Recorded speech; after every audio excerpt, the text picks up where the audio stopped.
To build a very modern, diverse economy that provides 21st century jobs across Chicago is a big challenge and is essential. I am committed to fund as much as we can afford to keep all of our progress going.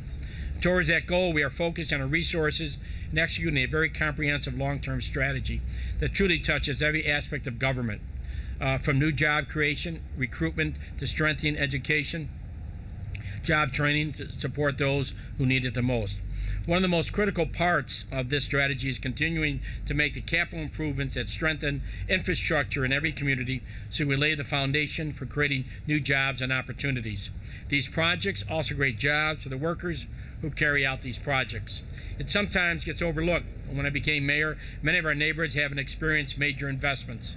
It's because we have foresight to invest in new schools, police, fire stations, parks, green spaces, housing, libraries, senior centers, along with streets, alleys, sidewalks, water mains, bridges, medians across Chicago, that our neighborhoods are getting stronger. Without these neighborhood improvements, Chicago would be farther behind, without the foundation for creating new opportunities as we emerge from this deep recession, and it's getting deeper, unfortunately. Infrastructure repairs is something you cannot afford to put off because it will cost you more and more money in the future. If you let a city infrastructure deteriorate, it hurts every resident, damages the local economy, makes us less able to compete globally. Today we're announcing our capital improvement program for 2010, which includes more than $1.8 billion of infrastructure projects that will undertake ward by ward across the city. Each year we are guided by this plan as part of an ongoing 5-year schedule of improvements. Our 5-year plan through 2014 totals more than $8.5 billion in needed investments. I'd like to recognize Mike Quigley, who has worked in partnership with us to obtain federal and as well as Joe Lyons state funding in support of infrastructure improvements. And unity cooperation of Congress, both your senators and both your House members, your congressmen, and both your state representatives and senators, vitally important, dealing with infrastructure not only in Chicago but throughout the state of Illinois. A good example of this success is the partnership is the Lawrence Avenue Viaduct project we're here today. It's an $11.8 billion project being managed by the Chicago Department of Transportation, paid through by both federal and state infrastructure funds, the money you pay in federal taxes and state taxes. Here are some of the highlights of this year's capital improvement. We'll resurface more than 500 blocks of local streets. We'll construct 30 blocks of alleys, resurface 70 more, replace more than 120 blocks of sidewalks. We'll install 100 new blocks of new residential street lighting. We'll reconstruct about 12 miles of sewers, rehab another 40. We will begin or continue construction of 3 major bridges: Wacker Drive at Congress Interchange, Laramie Avenue Viaduct at Polk Street, Halsted Street over the north branch of the river. We would construct 4 new libraries: West Humboldt Park, Greater Grand Crossing, Little Village, and Dunning.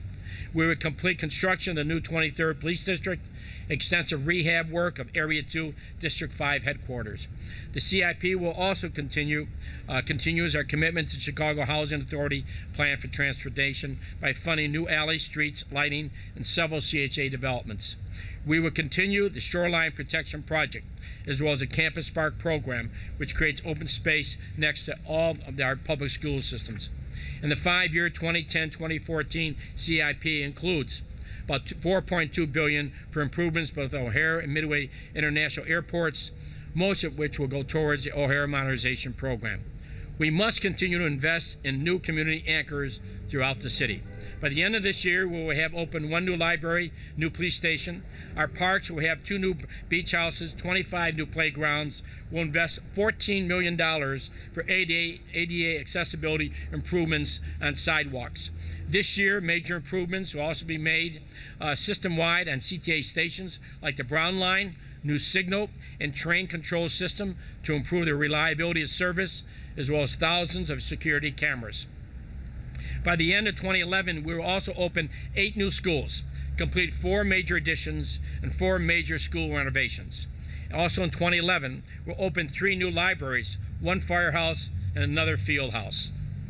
As I said, all these improvements will strengthen our infrastructure, provide jobs and economic opportunity for businesses and workers who carry out each and every one of these projects. Especially now with so many our residents struggling financially, it's an important benefit. Capital improvements are absolutely essential to keep a city moving forward if we want to be a global city. That is necessary. Even during these tough times, the city cuts spending and continues to improve the management of government. We must continue to invest as much as we can in long-range capital investments, create new construction jobs and new permanent jobs in our communities. We will continue to do more with less. But community investments such as this one included in the plan help generate a continuous cycle of neighborhood renewal. Our commitment to do that remains as strong as ever. Thank you very much.